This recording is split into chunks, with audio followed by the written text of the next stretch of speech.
이제 함께 묵도하심으로 오늘 송년주일 예배를 시작합니다.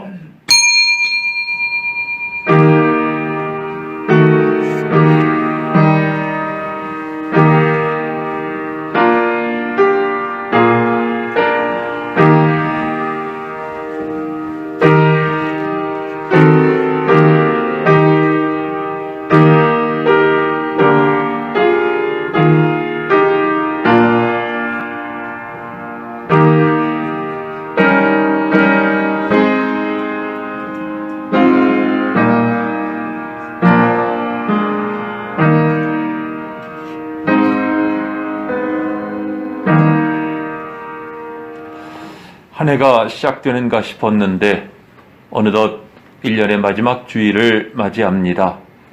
돌아보면 감사할 것밖에 없고 모든 것이 하나님의 은혜였는 줄로 믿사옵나이다. 오늘도 저희들이 변함없이 주님을 사랑하는 마음으로 주 앞에 나왔습니다. 예배하는 저희의 심령 가운데 하나님의 은혜와 평강이 충만하게 하옵시고 이 예배를 통해 주님을 만나며 주님의 은혜를 깊이 체험하는 은혜의 시간 되게 하여 주시옵소서. 예배 시종을 주의 손에 의탁하오며 예수 그리스도의 이름으로 기도하옵나이다. 아멘. 우리 함께 신앙 고백하시겠습니다. 나는 전능하신 아버지 하나님 천지의 창조주를 믿습니다. 나는 그의 유일하신 아들 우리 주 예수 그리스도를 믿습니다. 그는 성령으로 잉태되어 동정녀 마리아에게서 나시고 본디오 빌라도에게 고난을 받아 십자가에 못 박혀 죽으시고 장사한 지 사흘 만에 죽은 자 가운데서 다시 살아나셨으며 하늘에 오르시어 전능하신 아버지 하나님 우편에 앉아 계시다가 거기로부터 살아있는 자와 죽은 자를 심판하러 오십니다. 나는 성령을 믿으며 거룩한 공교회와 성도의 교제와 죄를 용서받는 것과 몸의 부활과 영생을 믿습니다. 아멘. 우리 찬송 43장 함께 부르시겠습니다.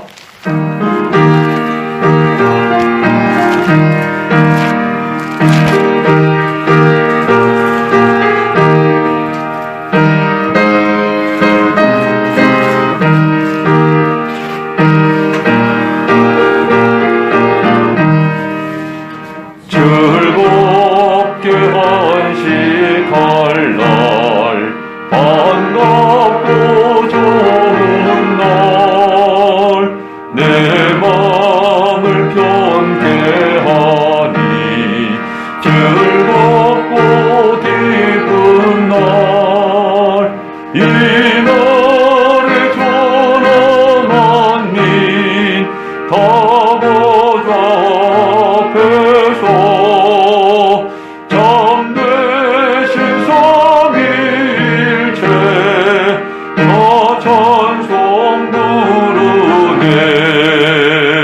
이 날에 하늘에서 새 양식 내리네. 성회로 모이라고 종소리 울리네.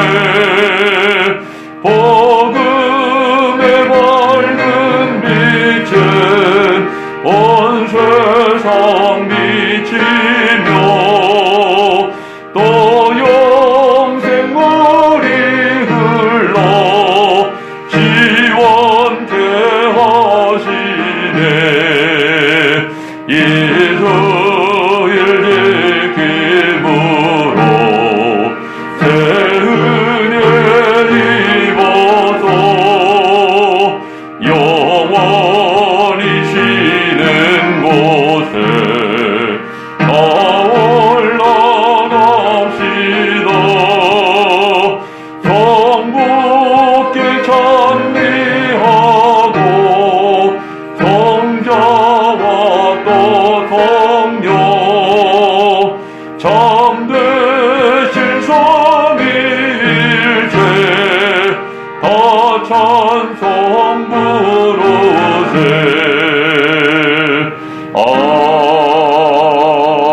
아멘. 동시교독은 교독문 87번입니다.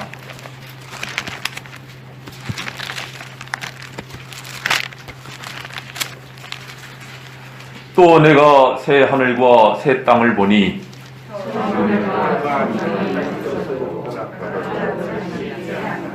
또 내가 보매 거룩한 성 새 예루살렘이 하나님께로부터 하늘에서 내려오니 그 준비한 것이 신부가 남편을 위하여 단장한 것 같더라. 내가 들으니 보좌에서 큰 음성이 나서 이르되 보라, 하나님의 장막이 사람들과 함께 있으며 하나님이 그들과 함께 계시리니 그들은 하나님의 백성이 되고 하나님은 친히 그들과 함께 계셔서 모든 눈물을 그 눈에서 닦아주시니 다시는 사망이 없고 애통하는 것이나 곡하는 것이나 아픈 것이 다시 있지 아니하리니 처음 것들이 다 지나갔습니다. 보좌에 앉으시니가 이르시되 보라, 내가 만물을 새롭게 하노라.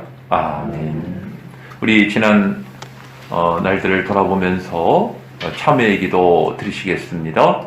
사랑하시는 주님, 저희들 이 시간 주님 보좌 앞에 나와 기도하면서 하나님 우리 가운데 임재하시고 역사하시는 하나님의 은혜를 사모합니다.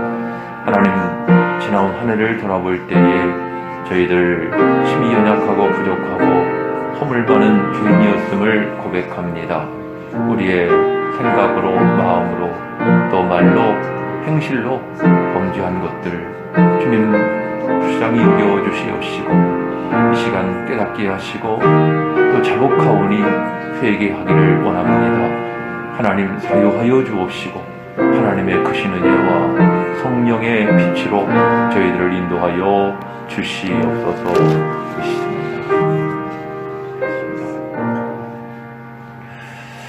그러므로 이제 그리스도 예수 안에 있는 자에게는 결코 정죄함이 없나니 이는 그리스도 예수 안에 있는 생명의 성령의 법이 죄와 사망의 법에서 너를 해방하였음이라.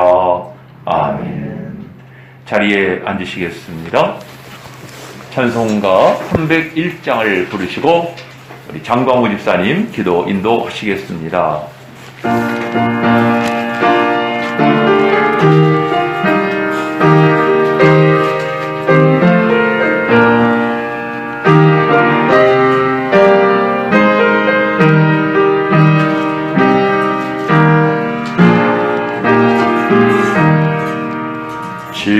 지금까지 지내온 것 주의 크신 은혜로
하늘에 계신 우리 아버지, 2021년이 저무는 마지막 주일, 추운 날씨에도 불구하고 거룩하고 복된 날 주님 전에 나와 예배 드릴 수 있도록 건강과 시간을 주심에 감사드립니다. 이 시간 우리의 마음을 깨끗게 하사 주님의 영광을 보게 하시고 우리의 입을 정케 하사 주님의 영광을 찬양하게 하시옵고 귀를 열어 진리의 말씀을 듣게 하시니 감사드립니다. 은혜의 주님, 이 시간 우리의 죄를 고백합니다. 우리가 버려야 할 것들과 끊어야 할 것들이 있음을 알면서도 끊지도 버리지도 못하고 살아온 죄를 용서하여 주시고 교만하여 자기의 의를 드러내며 죄를 정당화하고 남을 원망하며 불평하는 삶을 살았음을 고백합니다. 말로는 주님의 자녀라고 했지만 행동은 주님의 자녀로서의 삶이 아니었음을 이 시간 회개합니다. 올해 마지막 주일 예배를 하나님께 올려드리면서 모든 것을 청산하고 새해를 맞이할 수 있도록 은혜 내려 주시옵소서. 살아계신 주님, 주님께서는 새로운 교회를 이곳에 세우시면서 우리에게 친히 살아 역사하심을 보여주셨습니다. 우리 모두 말씀 중심, 교회 중심, 목사님 중심으로 하나 되어 아버지의 뜻이 하늘에서와 같이 땅에서도 이곳 새로운 교회를 통해 이루어지게 하시옵소서. 오늘 말씀 선포하시는 목사님 항상 영육으로 축복하여 주셔서 강건하게 하옵시고 말씀을 선포하실 때 성도들의 심령에 큰 은혜가 임하게 하시고 하나님의 축복이 넘쳐나는 시간이 되게 하옵소서. 이 모든 말씀 예수님의 이름으로 기도합니다. 아멘.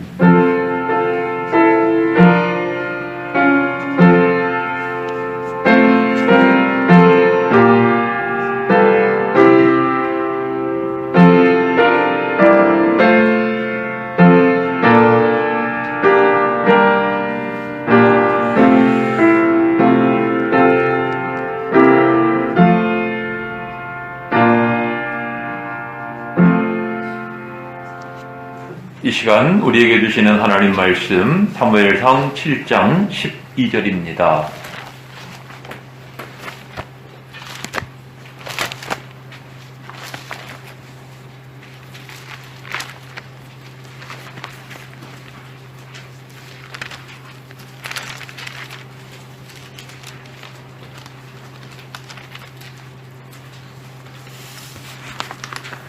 우리 한 목소리로 봉독하시겠습니다. 시작. 사무엘이 돌을 취하여 미스와 센 사이에 세워 이르되 여호와께서 여기까지 우리를 도우셨다 하고 그 이름을 에벤네셀이라 하니라. 아멘. 이 시간에는 우리 특별 연주가 있겠습니다. 우리 두 분 나오셔서 연주해 주시겠습니다.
2021년 52번째 주일이자 마지막 주일입니다. 한 해를 지나오면서 세상 사람들은 운이 좋았다, 운이 나빴다 이런 말들을 해요. 그러니까 운이 좋았느냐 나빴느냐 하는 것으로 한 해를 평가하는 것을 볼 수가 있습니다. 하지만 우리 믿는 사람들에게는 좋은 일이든 안 좋은 일이든 이 모든 것이 다 하나님의 은혜인 줄로 믿습니다. 예, 이 시간 설교 제목 에베네셀, 여기까지 도우셨다 하는 뜻을 가진 히브리 말이에요. 그 이름과 뜻이 너무 좋아서 오늘날 가게 이름, 또 공동체 이름, 또는 찬양단 이름으로 많이 쓰여지는 것을 볼 수가 있습니다. 하지만 오늘 이 송년 예배를 드리시는 여러분들에게, 우리에게 이 말은 바로 매일매일 순간 우리 삶 속에 역사하신 하나님의 은혜를 고백하는 신앙 고백인 줄로 믿습니다. 하나님께서 여기까지 우리를 도우셨어요.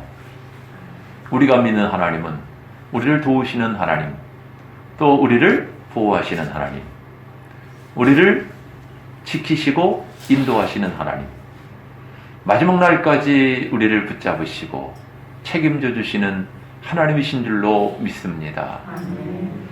여러분들, 이 에베네셀이라고 하는 말을 처음 쓴 사람이 누구냐면 오늘 본문에 나오는 이스라엘의 지도자요 선지자였던 사무엘입니다. 많은 백성이 모인 자리에서 사무엘은 한 곳에 돌을 세우고는 그 이름을 에벤에셀이라고 이름을 명명을 했어요. 하나님이 여기까지 우리를 도우셨다 말씀을 선포한 것입니다. 여러분들, 이 말씀을 여러 각도에서 살펴볼 수가 있는데요. 왜 사무엘은 하나님이 우리를 인도하셨다, 우리를 보호하셨다, 우리를 지키셨다 이렇게 말하지 않고 우리를 도우셨다고 했을까요? 그 앞부분의 내막을 보면은요, 이스라엘이 블레셋의 공격을 받게 되었죠. 이때 이스라엘은 그들과 상대할 수 있는 아무런 힘이 없었어요. 그러니까 패할 수밖에 없는 전쟁인 것입니다. 큰 놀랍게도 이스라엘이 승리를 거둔 것입니다. 이길 수 없는 전쟁에서, 패할 수밖에 없는 전쟁에서 이스라엘이 승리를 거뒀어요. 거기서 끝나지 않고 도망가는 블레셋을 추격해서 그동안 빼앗겼던 영토를 다시 되찾게 됩니다. 그러니 여러분들, 위기가 변하여 복이 되는 전화위복의 반전이 이루어진 것입니다. 이는 오로지 하나님의 도우심이요, 하나님의 주권적인 역사임을 나타내고 있는 것이죠. 사무엘은 그 자리에 돌을 세우고 에베네셀, 하나님이 여기까지 우리를 도우셨다고 정확하게 선포한 것입니다. 여러분들, 이 돌비는 이스라엘의 승전을 기념하는 그런 기념비가 아닙니다. 하나님의 전적인 은혜, 하나님의 전적인 역사를 나타내주는 기념비인 것입니다. 그 목적이 무엇이에요? 이 하나님의 은혜를 체험한 당대 이스라엘과 그들의 후손들이 이 돌을 보면서, 이 이름을 들으면서 이 하나님의 은혜를 잊지 않도록 하기 위함이었던 것입니다. 여러분들, 이 사건을 이제 그 당시의 영적인 상황, 또 하나님의 경륜이라고 하는 관점에서 우리가 재조명해보고자 합니다. 그동안 우리는 이스라엘이 위기를 만났을 때 미스바 광장에 모여서 열심히 하나님 앞에 부르짖어 기도했더니 하나님이 그들을 승리케 하시고 복을 주셨다. 보통 이렇게 에베네셀을 해석하고 이해하고 여기까지 왔어요. 여러분들, 하나님의 섭리로 본다면은요, 이 에베네셀은 과연 하나님께서 무엇을 나타내시기 위함이었을까요? 우리 사람의 입장에서는 물론 감사와 찬양의 고백이지만은 하나님의 관점으로 봤을 때 이 에베네셀의 사건은 과연 무엇을 위함이었을까요? 여러분들, 이 당시의 영적인 상황을 잘 나타내주고 있는 것이 사무엘상 3장 1절입니다. 아이 사무엘이 엘리 앞에서 여호와를 섬길 때에는 여호와의 말씀이 희귀하여 이상이 흔히 보이지 않았더라. 이 말씀은요, 이 말씀은 그 시대에 선지자도 없고 또 말씀도 없고 하나님의 계시도 없었음을 나타내 주는 것입니다. 왜 여호와의 말씀이 시기했을까요? 시기해졌을까요? 왜 하나님의 이상이 보이지 않는 것입니까? 그 직접적인 원인은 하나님과 백성의 중보자 역할을 맡은 엘리 제사장 가정의 부패함 때문이었어요. 엘리 제사장의 두 아들 홈리와 비느하스, 그들도 제사장입니다. 그 제사장들이 불량자라고 그랬어요. 불량자. 여러분들 그 어떤 불량한 일을 했는가? 사무엘상 2장을 보시면은요, 성전에서 수종 드는 여인하고 불륜을 저지릅니다. 그러면서도 양심의 가책이 없어요. 게다가 백성들이 하나님께 제사하려고 제물을 가져오면은 그걸 하나님께 드리기도 전에 중간에서 가로채는 거예요. 사환을 보내어가지고 우리 제사장은 삶은 고기보다는 날 것을 원하신다. 소위 말하면 삶은 고기보다는 스테이크를 해먹겠다는 겁니다. 갔다가 이는 하나님의 제사를 멸시함이었더라. 하나님을 두려워함이 없었던 것입니다. 여러분들 만약에 저나 여러분이 그 시대 백성이었다고 하면 상상을 해보세요. 그럼 하나님 앞에 제사를 드릴 마음이 나겠어요? 안 나겠어요? 안 나죠. 아니 제사 드리면 뭐해? 제물을 가져가면 하나님께 드려지기도 전에 제사장들이 갖고 가가지고 자기 배만 불리고 있는데 아니 그런 제사 드리고 싶지 않아. 나는 제사 안 드릴 거야. 그러지 않겠어요? 그러니까 백성들이 제사 드릴 마음, 오늘날로 말하면 예배 드릴 마음이 싹 드러나고 말았습니다. 그러다 보니 선지자도 없고 말씀도 없고 하나님의 은혜도 없는 그런 영적 암흑기에 처하고 만 것입니다. 근데 이 시대의 상황을 좀 넓게 보면은요, 엘리의 두 아들, 이 사람들이 왜 이렇게 불량자가 됐을까를 살펴보면은요, 이것이 사사시대 분위기에 영향을 받았다고 볼 수가 있는 것입니다. 사사시대는 어떤 시대예요? 한마디로 말하면 그때 사라 백성들마다 왕이 없었으므로 백성들마다 각기 제 소견에 옳은 대로 행하였더라. 하나님이 없었다는 얘기입니다. 사람들마다 다 자기가 하고 싶은 대로 자기 입맛대로 살았다는 이야기입니다. 그러니 여러분들 거기에 무슨 영적인 은혜가 있을 수가 있겠어요. 엘리의 두 아들도 자라나는 가운데 하나님을 배우지 못한 무지함 가운데 있었던 것이고요. 그러다 보니 이렇게 제멋대로 살아가는 종교 지도자가 되고 만 것입니다. 그리고 그 결과가 뭐예요? 제사장의 타락으로 이어지게 되고, 그리고 백성들은 하나님과의 관계가 단절된 그런 어둠의 때가 되고 만 것입니다. 여러분들 이러한 때에 하나님은 크게 진노하셔서 블레셋을 강성케 하십니다. 이스라엘 옆덩이에 있는 나라, 이 블레셋을 강성케 하셔가지고 이스라엘을 괴롭게 하시는 거예요. 게다가요, 심지어 이 블레셋을 통해서 그들에게 주셨던 하나님의 법궤까지도, 하나님의 그 법궤도 빼앗아 버리십니다. 너희들은 법궤를 가지고 있을 자격이 없다는 얘기입니다. 법궤도 빼앗겼어요. 하나님과의 관계가 무너지고 나니까요, 육신적으로도 되는 일이 없는 거예요. 백성들이 고통과 두려움과 불안과 공허감 속에 시달리는 그러한 영적 기근의 시대가 도래한 것입니다. 여러분들, 하나님과의 영적 관계가 너무너무 중요해요. 하나님과의 관계가 올바르지 못하면 복을 받을 수가 없는 것입니다. 당장은 뭐 일이 성공하는 것 같고 무탈한 것 같아도요, 그 마음이 공허할 수밖에 없고 문제가 끊이지를 않아요. 여러분들, 하나님께서 참으시는 거죠? 당장 아무 일이 없으니까 내 마음이 뭐 그래도 되나 보다 생각할지는 모르겠지만 하나님은 지켜보고 계시는 것입니다. 여러분들, 지나온 한 해를 한번 돌아보시기 바랍니다. 그동안 어떻게 살아오셨습니까? 하나님과의 관계는 어떠십니까? 정말 하나님을 가까이 하는 삶을 살아오셨습니까? 혹 여러분들 자신이나 가정에 우환질고가 있다면 먼저 하나님과의 관계를 다시 재고해 봐야 됩니다. 하나님 앞에 나는 제대로 살고 있었는가?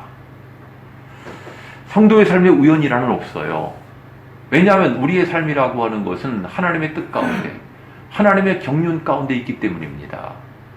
참새 한 마리가 떨어지는 것도 하나님의 주권하에 있다는 건데, 하물며 천하보다 귀한 우리의 생명, 우리의 영혼이 괜히 일어나는 일이 있겠습니까? 제가 목회하다 보니까요, 여러 성도들을 만나지 않아요?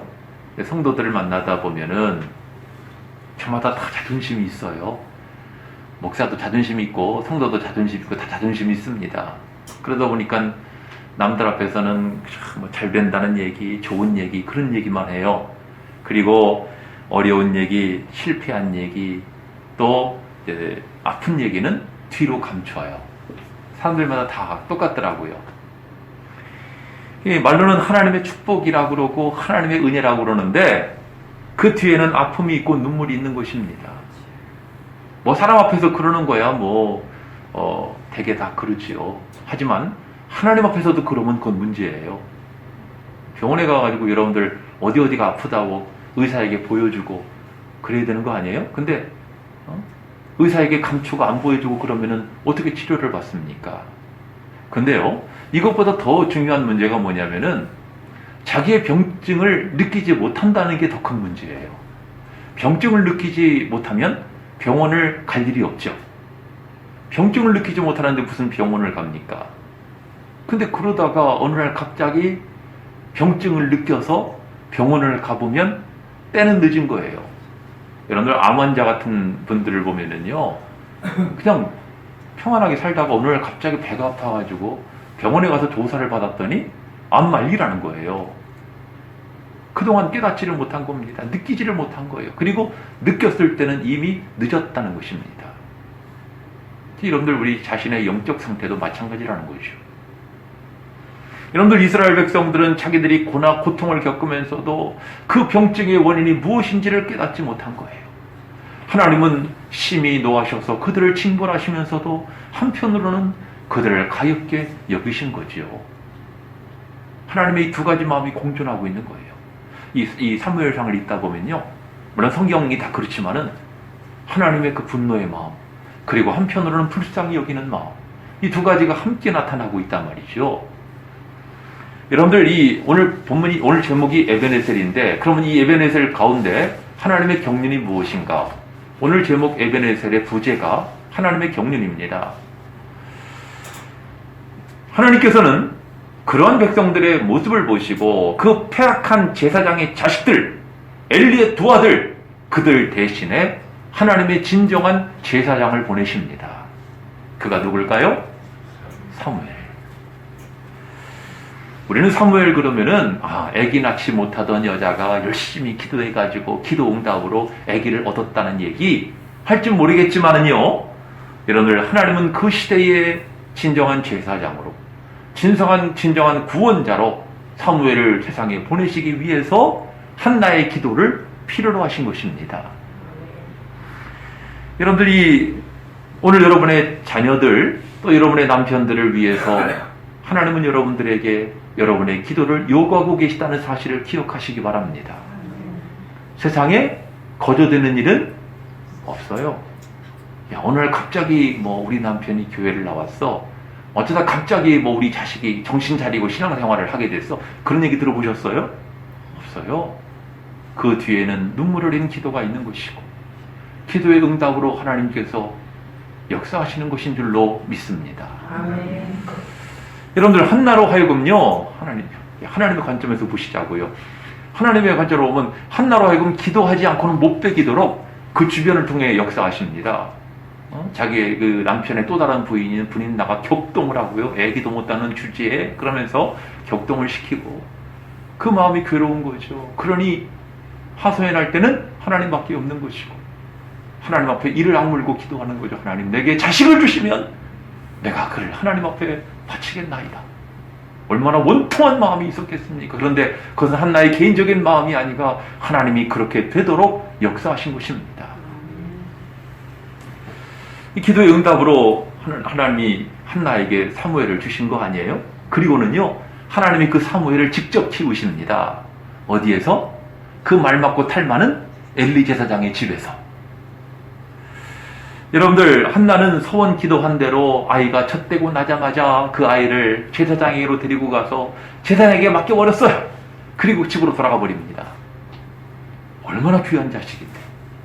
한나 참 대단해요. 기도한 대로 지키는 것입니다. 여러분들 전에도 한번 소개했지만 여러분들이 한나 같으면 그 자식 엘리 제사장에다가 거기다 맡기고 싶겠어요? 그 아들들이 어떤 아들들인데 불량자들 아니에요.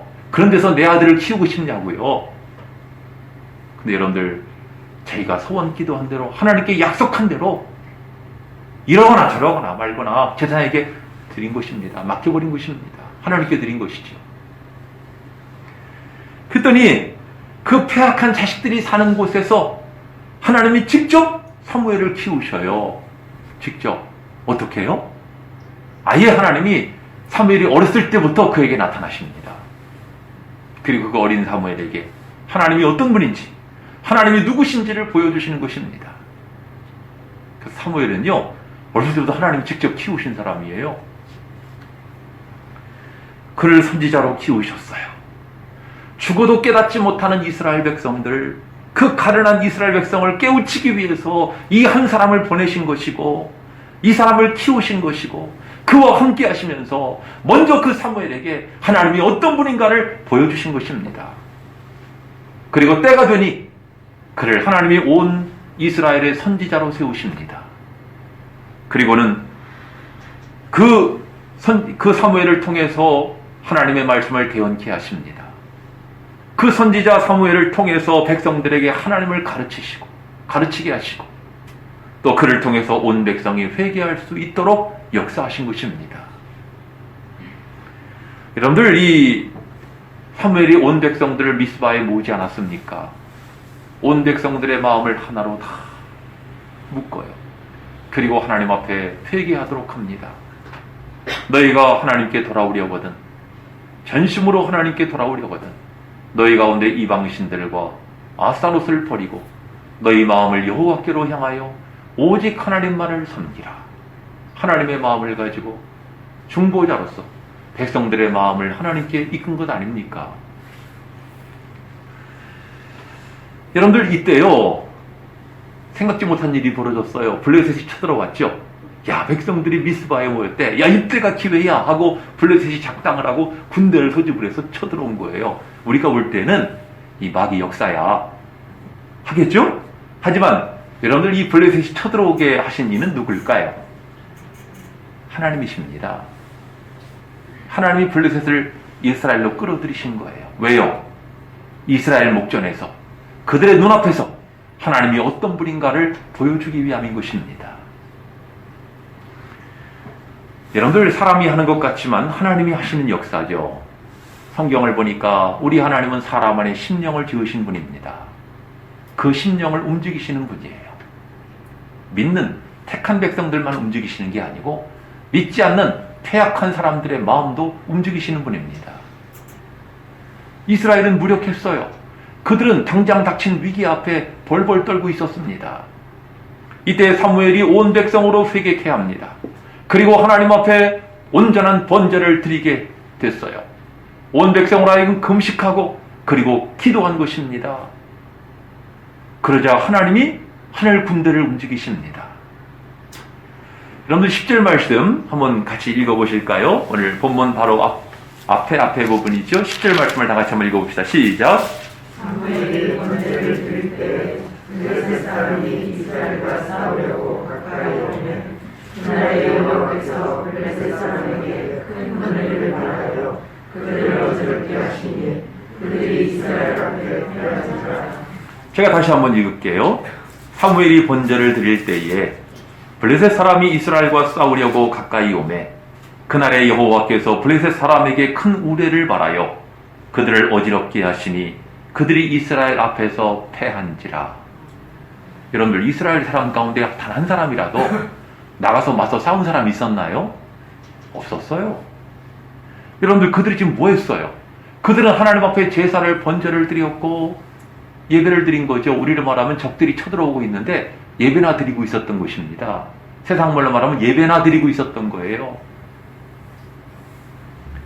엘리의 두 아들이 망쳐놓은 그 제사를 하나님 마음에 맞는 선지자 사무엘이 다시 원상복구한 것입니다. 온전한 번제를 하나님께 드림으로써 그 제사를 다시 회복한 거예요. 그러자 하나님께서 그 영적 암흑기에 오랫동안 처했던 이스라엘 가운데 하나님께서 이 상황에 단박에 응답을 하십니다. 적이 쳐들어온 그 벼랑 끝 상황에 누가 그들과 싸웠습니까? 하나님이 직접 그들과 싸우십니다. 이스라엘이 한 일은 뭐예요? 이미 패하여 도망가는 그들을 추격하는 것밖에 없었어요. 그리고 그들이 도망가 버리고 난 남은 영토, 지난번에 빼앗겼던 그 영토를 되찾은 것입니다. 그렇게 해서 생겨난 이름이 바로 에베네셀. 하나님이 여기까지 우리를 도우셨도다. 승리의 이름이요, 감사와 찬양의 이름이요, 감격의 이름인 줄로 믿습니다. 아멘. 지금까지 여러분들에게 에베네셀의 그 내막을 좀 소개를 해드렸는데요. 이 모든 것이 하나님의 역사지요. 하나님의 인도하심이에요. 여러분들 이 역사의 무대에서 하나님이 총감독이 되셔가지고 대본도 쓰시고 사람도 쓰시고 모든 상황, 구체적인 상황도 하나님이 직접 총괄하신 것입니다. 그 걸작품이 에베네셀인 거죠. 무엇보다 지금 소개한 것처럼 이 패악한 인간들로 인해서 망가지고 부서지고 무너진 그런 것들을 하나님이 다 회복하신 것입니다. 고치셨어요. 그래서 이 모든 것이 하나님의 은혜인 것이죠. 그 하나님은 오늘 우리를 지켜보십니다. 저는 그 하나님이 우리 교회도 지켜보고 계시다고 믿습니다. 아멘. 그 하나님은 우리 교회에 속한 여러분의 가정 한 가정을 불꽃한 눈동자로 지켜보고 계십니다. 저는 이 교회 담임 목사로 있지만은요, 여러분이나 여러분의 가정을 터치하시고 세밀하신 눈동자로 감찰하시는 분은 하나님이십니다. 지나온 한 해 여러분들의 삶이 어떠했어요? 여러분 자신의 눈으로 보지 말고 하나님의 눈으로 한번 보시기 바랍니다. 하나님이 나를 어떻게 보실까? 하나님이 내 가정, 내 식구들을 어떻게 보고 계시는가? 지금 내 신앙은 하나님 앞에 합당한가? 또 하나님이 나나 내 가족 과연 어떻게 인도해 가시는가? 그래서 여러분들 우선적으로는 바른 영적 안목이 필요한 거지요. 바로 깨달을 수 있는 영적 안목이 필요하고 나아가 하나님의 주도권을 인정해야 합니다. 하나님은 여러분들의 삶을 주재하세요. 여러분들이 생각지 못하는 놀라운 방법으로 여러분들을, 우리의 삶의 부분들을 이끌어 가시는 것입니다. 여러분들 그 영적 암흑 시대에 하나님이 한 여인을 기도하게 하시고 그 기도하는 여인의 그 기도의 응답으로 아들을 주셨고 그 아들을 접수하셔가지고 하나님이 키우시고 하나님이 그를 통해서 무지하고 깨닫지 못하는 이스라엘 백성들을 깨닫게 하시고 회개하게 하시고 알게 하시고 하나님께 돌아오게 하셨어요. 그리고 이로 말미암아 그들의 눈앞에서 하나님이 얼마나 위대하고 얼마나 대단하신 분인가를 그들로 하여금 친히 목격하게 하신 사건이 에베네셀인 것입니다. 그 하나님이 바로 여러분과 여러분의 가정에 개입하기를 원하십니다. 이를 위해서는 지금의 과정처럼 먼저 여러분의 기도가 필요하고 자신을 돌아보고 깨닫고 회개하고 자복하는 것이 필요해요. 그러면 하나님이 여러분들에게도 깨닫는 마음을 주실 것입니다. 여러분들 제가 이 앞에 서가지고요, 아무리 여러분들에게 명설교를 해도요, 하나님이 깨닫는 마음을 주시지 않으면 졸음밖에 더 오겠어요. 식상하게 느껴지고 맨날 그 소리가 그 소리인 것 같고 그러지 않겠어요? 여러분들 목회자도 설교 준비를 잘해야 되지만은 성도들도 듣는 귀를 주시옵소서 하고 기도하셔야 돼요. 깨달음을 위해서는 뭐가 필요해요? 은혜가 필요한 것입니다. 하나님의 은혜가. 그리하여 기도와 회개와 회복된 제사와 같은 참 예배가 함께할 때 하나님께서 역사해 주시는 줄 믿습니다. 그리고 그 하나님이 우리 교회를 통해 여러분들을 통해 역사하기를 원하시는 줄로 믿습니다. 오늘이 송년주일이네. 감사해. 하나님 여기까지 인도하셨어. 여러분들 감성적으로 지나갈 문제가 아닙니다. 하나님이 하나님 되시게 하는 에베네셀, 자신을 돌아보고 깨닫고 회개하는 에베네셀, 예배가 회복되고 우리의 신앙이 하나님과의 관계가 회복되는 에베네셀 되시기를 바랍니다. 아멘. 그리할 때 여러분들이 설령 위기 가운데 처해 있다 할지라도 전화위복의 놀라운 반전을 하나님께서 여러분에게 주실 줄로 믿습니다. 아멘. 이 귀한 은혜가 우리 교회와 여러분들 가운데 함께 하시기를 주의 이름으로 축원합니다. 아멘. 우리 찬송 부르시겠습니다. 예, 찬송 384장입니다. 우리 찬송 부르시고 말씀을 기억하시면서 하나님 앞에 결단하는 기도 드리시겠습니다.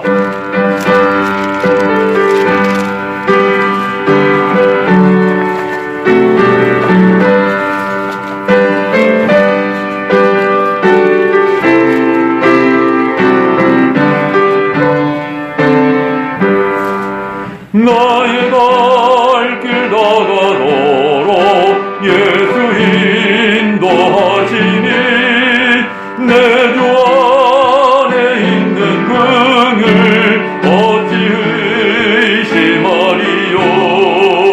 믿음으로 사는 자는 하늘 위로 받겠네. 무슨 일을 만나든지 만사형통하리라. 무슨 일을 만나든지 만사형통하리라. 나의 갈 길 나가도록 예수 인도하시니 어려운 일 당한 때도 족한 은혜 주시네. 나는 심히 고단하고 영혼 매우 가라나. 나의 앞에 반석에서 샘물 나게 하시네. 나의 앞에 반석에서 샘물 나게 하시네. 나의 갈 길 나가도록 예수 인도하시니 그의 사랑 어찌 큰지 말로 할 수 없도다. 성령 감화받은 영혼 하늘 날아갈 때에 영영 부를 나의 찬송 예수 인도하셨네. 영영 부를 나의 찬송 예수 인도하셨네. 아멘. 우리 함께 말씀을 기억하면서 합심하여 기도하십니다. 사랑하시는 아버지 하나님, 주신 말씀 앞에서 우리 자신을 돌아봅니다. 하나님 앞에 나의 삶은 어떠했는지, 하나님 보시기에 하나님을 섭섭하게 되진 않았는가, 우리 자신을 돌아봅니다. 아버지 하나님, 하나님 앞에 잘못한 것 있다면 이 시간 깨닫게 하옵시고 저희들이 통회하며 자복하기를 원합니다. 우리의 예배가 회복되기를 원하고 우리의 신앙이 다시 회복되기를 원하고 하나님과의 관계가 회복되기를 원합니다. 저희들에게 차원하는 마음을 주시고 통회하며 자복하는 마음으로 하나님 앞에 간구할 때 주님 우리의 모든 죄를 씻으시고 우리의 화가 변하여 복이 되게 하실 줄로 믿사옵나이다. 하나님을 의지하는 심령마다 다 하나님의 능력과 은혜를 체험해 나오시고 하나님의 거룩한 은혜 가운데 인도함을 받는 저희들이 다 되게 하여 주시옵소서. 하나님 이 시간 우리 가운데 역사하여 주셔서 저희로 하여금 하나님의 마음을 알게 하시고 하나님의 뜻을 깨달아 알 수 있는 진정한 이 시대에 깨어있는 주의 사람들 되기를 원합니다.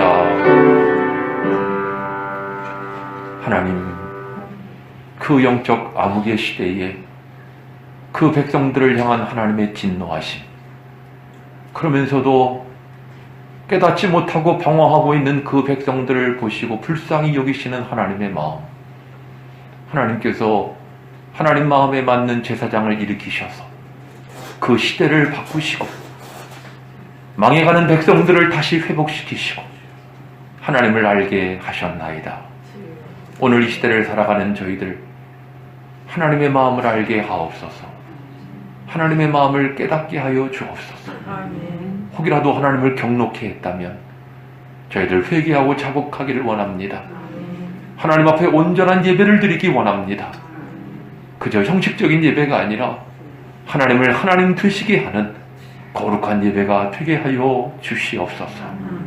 저희들 기도하고 회개하고 자복하는 가운데 우리의 심령의 눈이 밝아지게 하시고 하나님의 은혜가 다시 우리 안에 봄비와 같이 샘솟게 하여 주시옵소서.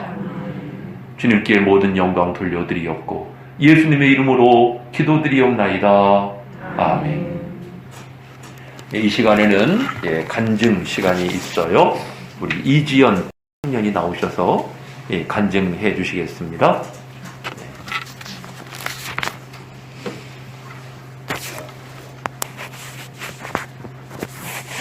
우리 장집사님이 요 앞으로 이어 주시겠습니까? 같이 하죠.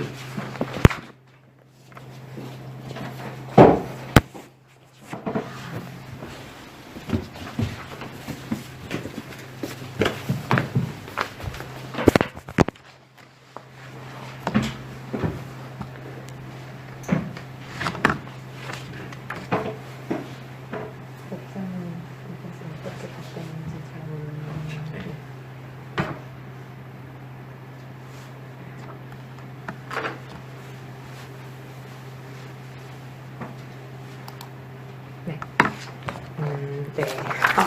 안녕하세요. 저는 새로운 교회 청년부에 있는 이지현 A라고 합니다.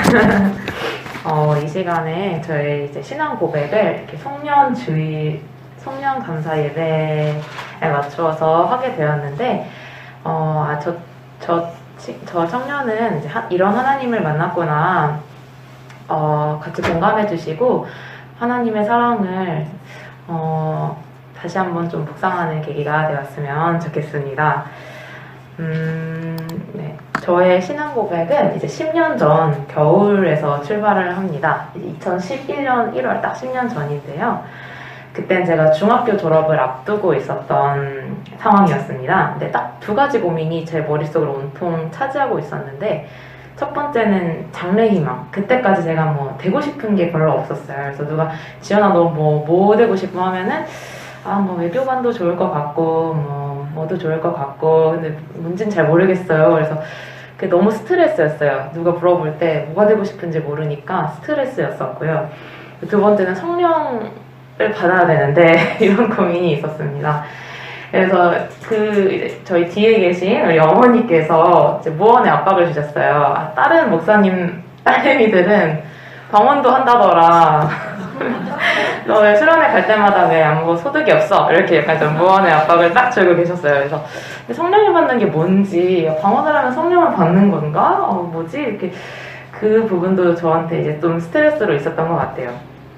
근데 이때 2011년 1월에 제가 전국 한이브로라는 학생의 수련회를 교회 학생부 이제 같이 참석을 하게 됐는데, 첫째 날 저녁 기도의 시간에 제가 진지하게 이제 자리에 임했어요. 그래서 제가 기도를 이렇게 다시 리마인드 해봤는데요. 이런 기도를 드렸어요.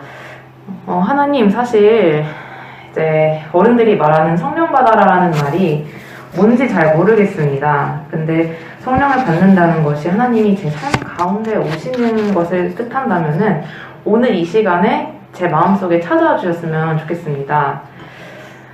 제 삶이, 제 주님이 제 안에, 제가 주님의 마음속에 있었으면 좋겠습니다. 이렇게 진지하게 여러 번 기도를 드렸는데 답이 없었습니다. 첫째 날 저녁에. 근데 이제 숙소에서 자는데, 근데 이 중학교 3학년 이때 이때 안 받으면 성령을 받지 않으면 영원히 이제 기회가 없을 것 같은 그런 마음이 있었습니다. 그래서 둘째 날 저녁에 포기를 하지 않고 다시 똑같이 그 기도를 했습니다. 근데 이제 그 둘째 날 밤에 가슴이 뜨거워지고 또 방언을 하게 되고 또 하나님의 말씀이 들렸는데요. 바로 이 말씀이 들렸어요. 제가 적어왔습니다. 이것도 요한일서 4장 말씀이었는데요. 너무 작네요. 이렇게 보니까 제가 읽겠습니다. 하나님은 사랑이시라. 독생자를 세상에 보내신 것은 그로 우리를 살리려 하심이라. 하나님께서 이처럼 우리를 사랑하셨으니 우리가 서로 사랑하는 것이 마땅하도다. 그리하면 그가 우리 안에 거하시고 그의 사랑이 우리 안에 온전히 이루느니라. 그가 성령을 우리에게 주심으로 우리가 그 안에 거하고 그가 우리 안에 거하시는 줄을 아느니라. 아멘. 이 말씀이 제 마음속에 들려왔습니다. 네, 여기서 이제 우리를 지현이라고 바꿔서 저한테는 들렸어요. 그래서 내가 성령 지현이한테 줄게. 내가 지현이 안에 거하고 지현이가 나 안에 거했으면 좋겠다. 이런 말씀을 주셨습니다. 그리고 이제 수련회를 마치고 이제 2월이 됐습니다. 도서관에서 이제 그 순간이 아직도 기억이 나는데 아주 낡은 도서관이었어요. 그 공공도서관에 그냥 뭐 무슨 책을 읽을까 이렇게 놀러 갔는데 구석대기에서 아무도 안 읽을 것 같이 생긴 책이 제 눈을 딱 잡아 끌었습니다. 그래서 이게 뭐지? 제목도 이상해요. 이제 제목도 이상했고 되게 얇은 아주 인기 없는 책이었는데 우연히 그걸 들게 돼서 봤는데 그 책은 사실 언급을 할 필요는 없을 것 같아요. 근데 그 책은 이제 어느 의사가 쓴 책이었는데 뻔한 얘기였어요. 시련을 딛고 자기가 고난을 극복해서 자기가 의사가 됐다 뭐 이런 내용이었는데 유난히 그 책이 페이지를 넘기는데 이거 뭐야? 라는 생각이 들리고 가슴이 막 뛰는 거예요. 그리고 며칠 흘러서 교회에서 이제 기도를 하는데 하나님께서 제 꿈을 인정해 주신다는 느낌이 들었습니다. 너 그 꿈 내가 준 꿈이야. 너 하늘의 하나님을 위해 일하는 하늘의 특별 의사가 됐으면 좋겠어. 라는 그런 메시지가 있었어요. 그래서 제가 확신과 소망을 가지게 됐고 고등학교를 이렇게 잘 보내게 됐고 열심히 공부를 하게 됐고 그래서 이제 2015년에 이제 합격을 하게 됐습니다. 그리고 이제 해피엔딩으로 끝날 것 같지만 사실 그건 아니었어요. 네, 이제 두 번째 이야기가 펼쳐지는데 이 얘기를 하고 마무리를 하도록 하겠습니다. 이제 2015년 제가 이제 의과대학 신입생이 됐는데 그때 또 전 또 스트레스에 빠져 있었습니다. 왜냐면 그때 문제는 이 돈의 문제였어요. 제가 이제 이 고백문을 준비하면서 다시 계산을 해봤는데 사치를 부리지 않고 정말 빠듯하게 검소하게 살았다고 가정했을 때 그 6년 동안 그 의과대학을 다니는 동안 뭐 등록금, 입학금, 책값, 식비, 기숙사비 이런 것 사람이 사는데 필요한 금액이 아주 근검절약을 했다고 가정했을 때 이제 1억 5천만 원이 나오더라고요. 저도 이제 입학할 때 그 사실을 알고 있었습니다. 비싸다는 것을. 근데 당시 이제 저의 가정은 저의 학비를 지원해줄 만한 상황이 전혀 아니었습니다. 용돈을 받을 수 없는 상황이었고 그래서 어떡하지? 그래서 되게 스트레스를 사실 많이 받으면서 그 입학을 했었어요. 근데 제가 이제 어쨌든 할 수 있는 걸 일단 닥치는 대로 했어서 내가 방학 때는 이제 옷가게 아르바이트, 피자헛, 빕스 이런 아르바이트, 유치원 보조교사도 했었고요. 그다음에 학기 중에는 과외를 정말 많이 했었어요. 그래서 수학과에도 이제 3명을 같이 이렇게 막 하면서 학교를 다녔습니다. 근데 물론 이제 아쉽고 힘들 때도 있었습니다. 특히 이제 그 속에는 친구들과의 비교도 없지 않아 있었어요. 그 의과대학에는 뭐 아버지가 뭐 의사, 변호사인 사람들도 많았고 그래서 이제 나도 좀 저렇게 편하게 공부했으면 좋겠다는 생각도 간혹은 했었던 것 같습니다. 그치만 저의 삶의 주인 되시는 하나님 아버지께서 각종 방법을 총동원해가지고 지연이를 졸업시키기 위해서 하나님이 프로젝트를 이제 진행해 주셨다고 생각을 합니다.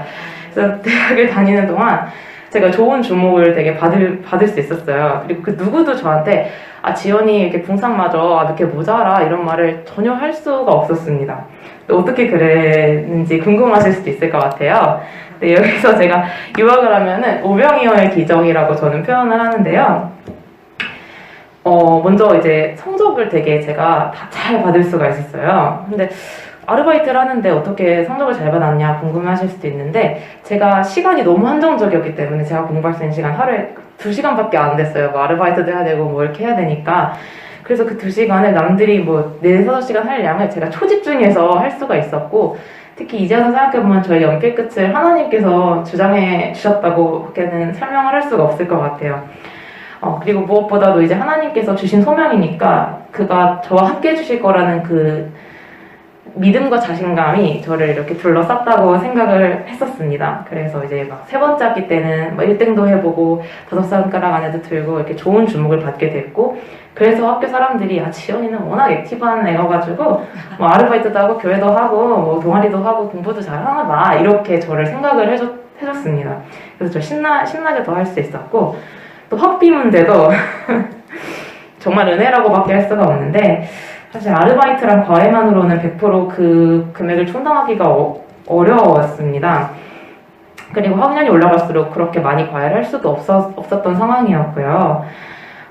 근데 하나님께서 아주 신명막작한 방법으로 저한테 그 문제 해결해 주셨는데, 먼저 이제 장학금을 하나님께서 허락을 해주셔가지고 대학교에 성가대 지휘를 해보지 않겠냐고 그 교목님께서 저한테 제안을 해주셨어요. 근데 그 지휘자가 장학금을 주는 그런 자리였던 것이죠. 그래서 과외를 하지 않고도 한 학기 식비나 이런 것들을 해결할 수 있는 그런 금액의 장학금을 허락을 해주셨고, 그리고 제가 이제 기숙사 자치회장에 당선이 된 거예요. 그래서 근데 그 회장으로 일하면 기숙사비를 또 면제를 해줍니다. 그래서 기숙사비를 내지 않고 기숙사에서 거의 공짜로 살 수가 있었어요. 따뜻한 기숙사에서. 그리고 교수님들도 저한테 막 책을 이것저것 용돈도 주시는 교수님들도 있었고, 책도 사주시면서 지연이 공부 열심히 하니까 책 한 권 사줘야지, 용돈 좀 줘야겠다 이러면서 저한테 이렇게 주신 것들이 있었습니다. 그래서 졸업을 올해 2월에 했었는데, 그때 사실 산술적으로 계산하면 1억 5천만 원의 학자금 대출이 저한테 있었어야 되는 상황이었는데 전혀 그러지 않았고 오히려 남아서 제가 졸업을 하게 됐어요. 졸업할 때 무렵 제 통장에는 플러스의 금액이 있었습니다. 그리고 경제적인 뿐만이 아니라 동역자들도 많이 허락을 해주시고, 그래서 오병이어의 기적은 아마 다들 아실 거예요. 아무것도 예수님께서 설교를 오랫동안 하셨는데 배가 고프니까 좀 먹을 것을 줘야 되지 않을까요? 했는데 보니까 땅랑 생선 2개 그리고 빵 5개 이렇게 있었단 말이죠. 근데 예수님께서 하늘을 이루어서 축사를 하셨고 떼서 주셨는데 사람들이 이제 먹고 났는데 뭐 남은 거 모아보자 했는데 12 베스킷이 남아 있었단 말이죠. 상상할 수는 없어요. 상상할 수 없는 그 기적은 그냥 성경 속의 이야기가 아니고 저의 삶 가운데 일어났던 그 기적이라고 저는 생각을 합니다. 그래서 10년 전에 주님 안에서 품었던 그 꿈을 이룰 수 있도록 하나님께서 팔을 걷어붙이시고 도와주셨다고 생각을 하고, 이 모든 것은 주님 앞에 받은 소명을 위해 기도했기 때문에 라고 생각을 합니다. 사실 저는 아직도 되게 모자람이 많고 부끄러움도 많은 사람이지만 하나님을 삶의 중심에 두고 앞으로도 걸어갈 것이고, 물론 방황도 하고 어려움도 있겠지만 기도로서 앞으로 저의 삶이 하나님께서 저의 삶을 어떻게 펼쳐가실까 많이 기대가 됩니다. 그래서 제가 이제 2011년 1월에 받았던 요한일서 말씀을 다시 한번 읽고 저의 고백을 마무리하도록 하겠습니다.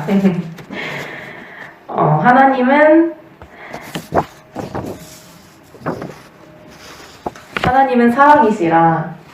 자기의 독생자를 세상에 보내신 것은 그로 우리를 살리려 하심이라.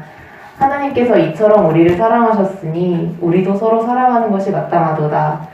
그리하면 그가 우리 안에 거하시고 그가 우리 안에 온전히 이루느니라.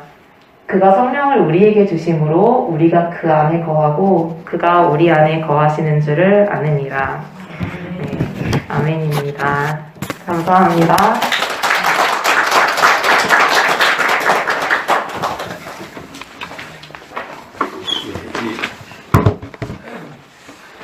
이 시간 찬송 317장 1절 5절 부르시면서 봉헌하시겠습니다.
기도하시겠습니다. 지나온 날들을 돌아보면 모든 것이 하나님의 은혜였습니다. 여기까지 우리를 인도하신 에베네셀의 하나님께 감사와 찬양과 영광을 돌리옵나이다. 이 송년주일 예배를 드리면서 주님의 은혜에 감사함으로 여러 가지 명목의 예물을 주 앞에 드리옵나이다. 11조 예물 드렸습니다. 1년 동안 저희 가정을 지켜주시고 생업을 지켜주신 것을 감사합니다. 하나님은 주의 성도를 사랑하시고 마침내 두 때의 복을 이루게 하실 줄로 믿습니다. 원하옵기는 저희의 가정이 평안하게 하시고 무엇보다 영적으로 복을 받는 믿음의 가정들 다 되게 하여 주옵소서. 감사의 제목 또 기도의 제목을 담아 감사 예물 드리오니 주님 영광 받아 주시옵시고 그 마음으로 비옵는 간절한 기도의 제목이 주 앞에 연락되게 하여 주옵소서. 주정원금 주일원금 드립니다. 청한 마음과 뜻을 가지고 하나님을 하나님 되시도록 섬겨드리며 예물 드리오니 주님 기쁘게 받아주시고 일평생에 저희와 함께 하옵시며 너는 내 것이라 인쳐 주시옵소서. 이 시간 건축헌금, 선교헌금 또한 차량 헌금을 드리오니 주님 기쁘게 연락하여 주시옵시고 이 예물들이 하나님의 나라를 위하여 주님의 교회를 위하여 선한 역사를 위하여 귀하게 쓰여지게 하시고 예물 드린 손길들마다 복을 받게 하시며 더욱 힘있게 하셔서 주님을 더욱 크게 섬겨드릴 수 있는 복된 주의 성도 되게 하여 주시옵소서. 주님, 주의 몸된 교회를 위해서 이 모양 저 모양으로 수고하고 헌신하는 헌신의 제물들로 이사온즉 일일이 기억하여 주시고 이름을 불러주시고 그 마음에 간절히 비옵는 기도의 제목들이 응답되게 하옵시고 하나님께 영광 돌리는 주의 사람들 되게 하여 주시옵소서. 이 추운 일기에도 군문에서 수고하는 우리 아들 있고요. 또 출타한 권속도 있는 줄 믿습니다. 하나님 어느 곳에 있든지 하나님을 기억하게 하시고 하나님을 믿음으로 섬겨드리는 주의 자녀가 되게 하옵시며 또한 하나님을 깨달을 수 있도록 은혜 베풀어 주시옵소서. 저희 머리카락 하나도 상하지 않도록 지켜주시고 보호하여 주시기를 원하옵나이다. 육신의 질병으로 고통받는 지체가 있고 또 하나님 정신적으로 고통을 받는 이도 있는 줄로 압니다. 주님 불쌍히 여겨 주시옵시고 만병의 의원 되시는 주님 피 흘리신 손으로 친히 어루만져 주심으로 모든 병마가 물러가게 하시고 건강한 몸으로 하나님께 영광 돌릴 수 있도록 은혜 베풀어 주시옵소서. 이 모든 각양 예물들 헌신의 제물들 우리 주님 기쁘게 연락하시고 복 주심을 믿사오며 예수 그리스도의 이름으로 축복하며 기도하옵나이다. 아멘. 교회 소식 말씀드립니다. 오늘 송년주일을 맞으면서 한 해 동안 우리와 함께 하신 하나님께 감사와 모든 영광 돌립니다. 예, 이번 주 금요일 날 송구 영신 예배가 있어요. 12월 31일이지요. 밤 11시 반부터 찬양과 예배가 시작되고요. 그러니까 11시 반까지는 오셔야 되겠지요. 또 성찬식이 있습니다. 우리가 코로나 때문에 거의 2년 넘게 성찬식을 못했는데요. 이번 송구영신 예배 때 성찬식을 합니다. 미리 기도로 준비하시기 바랍니다. 다음 주일은 신년주일입니다. 그래서 신년을 맞아 새일에 특별 새벽 기도를 개최합니다. 1월 3일 월요일부터 22일 토요일까지 월요일부터 토요일 새벽 5시에 특별 새벽 기도로 예배를 드립니다. 주제는 네 장막터를 넓히고 말뚝을 견고히 하라. 이번 새해 한 해 동안의 표어죠. 이 표어를 가지고 특별 새벽 기도가 있습니다. 중보 기도 제목 말씀과 성령이 함께 하시는 목회 사역을 위해 주님 기뻐하시는 영혼 구원 사역을 위해, 그리고 연약한 지체들의 치유와 회복을 위해, 여러분들 요즘 기도의 분위기가 좀 많이 약해진 것 같은데 다시 여러분들 기도의 뜨거운 불길이 일어나기를 원하고요. 이 중보 기도 제목을 놓고 여러분들 기도해 주시기를 부탁드립니다. 우리 다 자리에서 일어나셔서 53장 부르시고 축도로 마치겠습니다.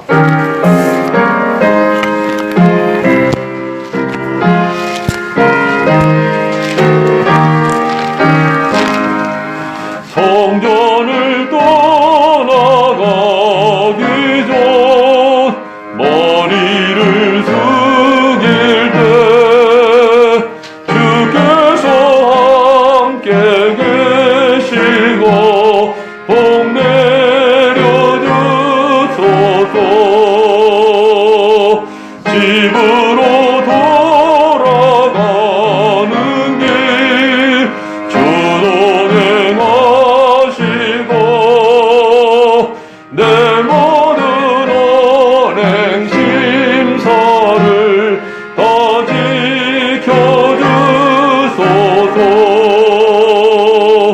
거룩한 날이 나가고 저녁이 되도록 주님 맘에 빛 되서 늘 계시옵소서.